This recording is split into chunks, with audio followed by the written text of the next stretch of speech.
Hello my friends all over the world, wherever you are. William Poloniak here again at Whole Health Foundation, and today I'm making a very simple formula juice.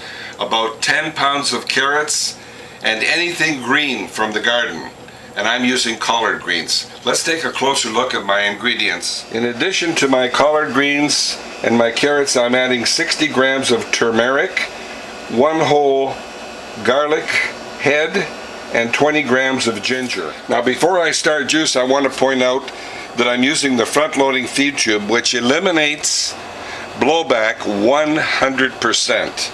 I'm also using a near zero blowback cutter that has over 80 teeth cut into the 5 blades, and that enables you to shred produce 4 degrees centigrade cooler. So the first thing I'm going to do is assemble the cutter and the feed tube and plug in the thermometer. I'll plug that in the left side. The Whole Health Foundation model juicer is the only juicer that uses a thermometer. Now the first thing I'm going to do is feed in 3 or 4 ice cubes to cool down my cutter. I'm at 21 degrees now. You can go as high as 35, but I like to keep mine below 20. And I'm going to start with my collard greens, fold it in half and turn it into a tube. And usually it's a good idea to feed in the stem end in first.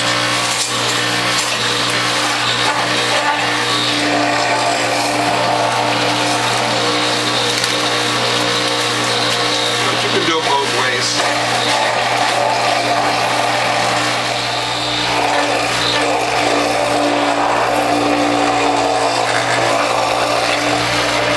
Now, I want to point one thing out with the front-loading feed tube and the near zero blowback cutter.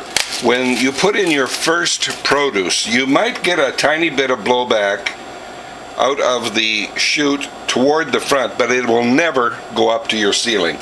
After your first produce is in there, you'll get zero blowback.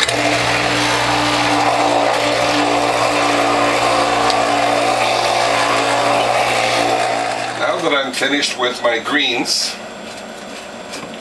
I'm going to feed in a few ice cubes and then clean my grid holder and my grid.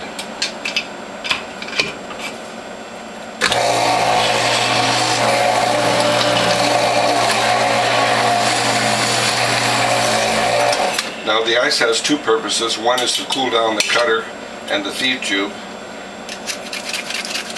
and the other is to push through the produce that might be in there, not shred. So normally for greens I would use the J grid, which has larger holes, but I have such a small quantity of greens I'm using the number 2 grid, which is usually for carrots and beets. Now I'm going to start feeding in my carrots, and I'm putting 2 at a time in, but small end to big end. You can get 2 or 3 carrots at a time. Let's try 3.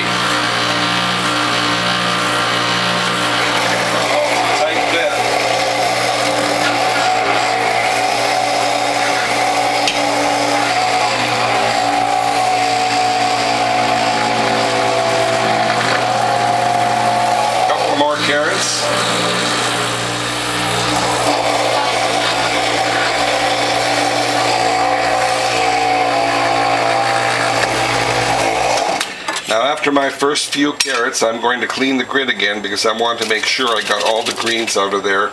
Carrots are a lot easier to shred than greens. Let's reassemble and continue.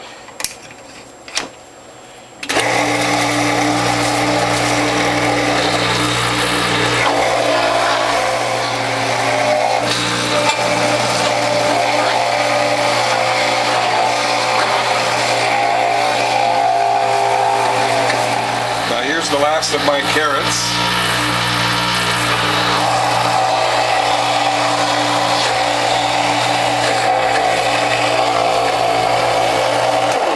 Now when I'm down to the last of my produce, and usually that's carrots, I always feed in carrots last, there may or may not be some produce in here, so what I do to make sure is put a couple of fingerfuls of produce, and then I'll push that through.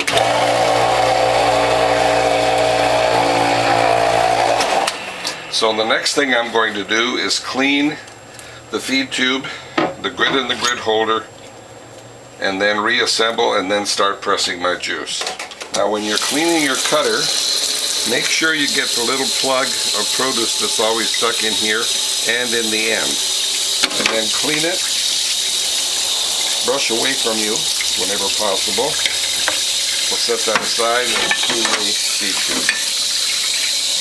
And every juicer that is sold by Whole Health Foundation comes with the brush. Now before I reassemble, I'm going to clean the escutcheon plate with the brush that comes with all Whole Health Foundation juicers. And you can either use a wet sponge or, as I do, with a spray nozzle. And of course, before you put your pulp into the cloths to press the juice out, you mix it as thoroughly as you can. Whenever you have carrots in your mix, you do not need the bamboo liners. If it was only green juice or fruit, you would use the bamboo liners. Whole Health Foundation makes bamboo liners that are 100% organic, made from wild organic bamboo. Now between juicing sessions, you always keep your cloths in the freezer and then take them out and crack them on the edge of your table to loosen any ice that may form. And you keep them in the freezer because germs cannot grow in the freezer, nor can airborne contaminants. So let's peel these apart. And the first thing we're going to do is pull the container out so it overhangs the counter. You don't want your cloth to touch the counter, and we have space up here to put our folded cloths. So I'm going to put 2 scoops, 3 scoops actually, in each cloth. Later we'll put 2 scoops and I'll show you why. Flatten that, pull it into as tight a package as you can, a little crease at the back to enable your folding. Pull it into a tight package and set it aside. Now we're setting it aside because we're going to press 2 cloths full of pulp at one time. So there we have 3 scoops.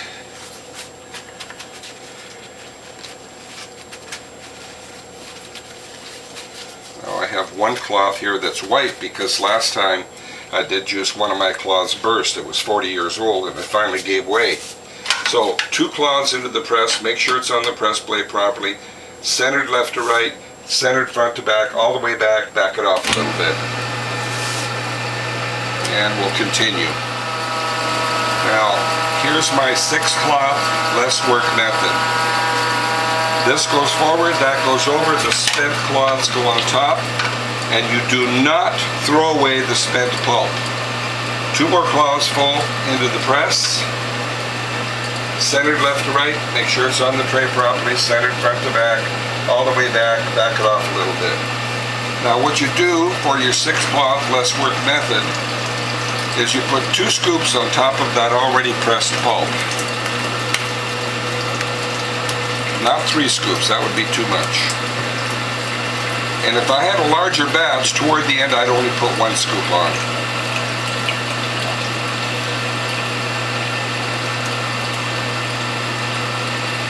Go.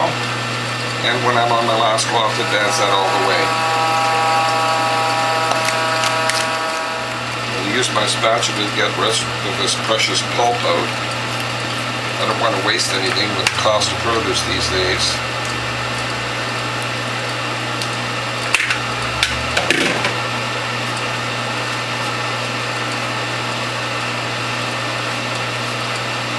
Tight package.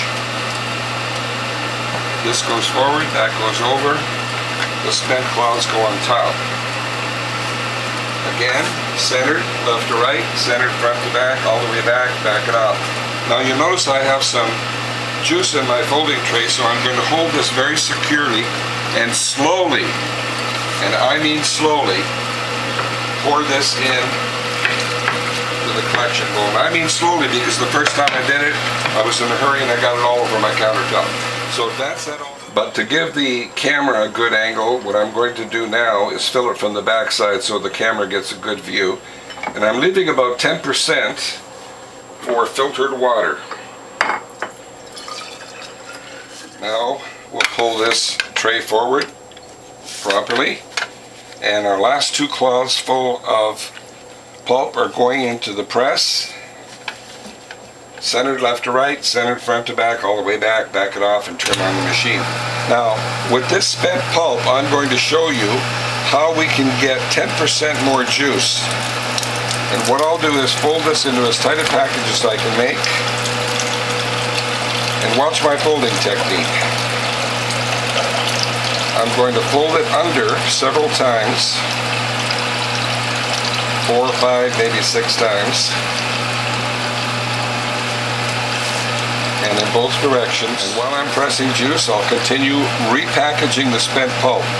Never throw this away. Now, normally most people who aren't getting this kind of instruction would throw away that pulp, and you're throwing away not only 10% of your juice, but the best juice in terms of nutrients, because your best nutrients are in the last 10% of your press. So we'll advance that all the way. Continue folding. And notice my folding technique in both directions, folding it under. If you look closely, you'll see it's damp around the edges and dry in the middle, and that's why I'm repackaging it. And I'm pushing that damp edge into the center. Then I'm going to repackage as I've already done before. Now, as you can see, I have 3 double packets of repackaged pulp. And I'm going to put that in the press and press it and demonstrate how I can get 10% more juice. So we'll go right in the center, centered left to right, centered front to back, all the way back, back it off a little bit. And I'm going to use a measuring beaker to measure how much extra juice we get. Keep your eye on the ball. You don't want that to overspill. And then advance it all the way once you get traction. Remember to keep your eye on the beaker because you don't want that to spill onto your countertop. Well, there's 6 ounces.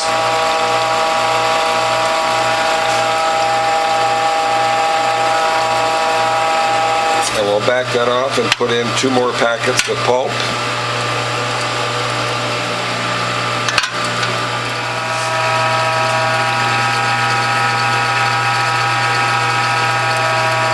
Now we got droplets. We'll back that off. Now I notice a few of my packets were not packaged as well as they could be, so I'm going to repackage these and make it a little more symmetrical and see if we can get any more juice out of this. Now, because we have such a small batch of juice, what I'm going to do is put 2 of these spent packets together and repackage it. You'll notice it's still damp around the edges, and that's an indication there's more juice in there. So let's pull it into a tight packet. And we'll press these last 3 packets again and see if we get any more juice. Now I've got 9 ounces here so far. Let's see if we can get more than 9 ounces.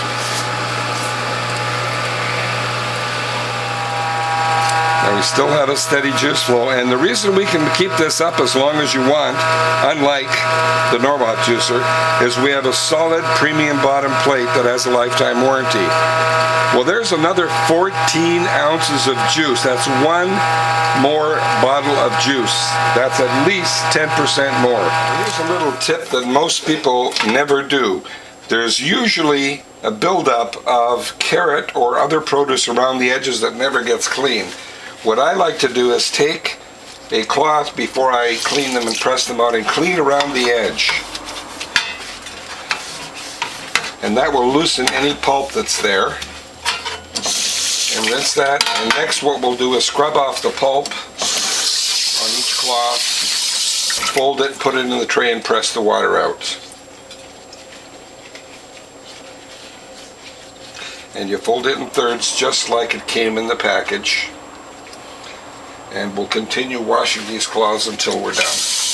Now here's another tip demonstrating what most people never do, and that's to clean this upper plate. I don't know if you can see the carrot stains on here or not, but go all the way around and the side. Cleanliness is very, very important, especially when you're doing juice. Then let's press the water out. And we'll put them in a plastic bag and into the freezer. Now I'm going to use the sponge to collect the water. You could use a container. like so. But I'm going to use the sponge. And when all the water is mostly out, like now, back it off, put the cloths into a plastic bag and into the freezer. And the reason we put them in the freezer is germs and airborne contaminants cannot grow in the cloth. So into the freezer, right to the top, actually a convex curve on the top so that you have no air in the bottle whatsoever, and that way your juice will last over 5 days. Now normally you want to drink your juice in 5 days or less.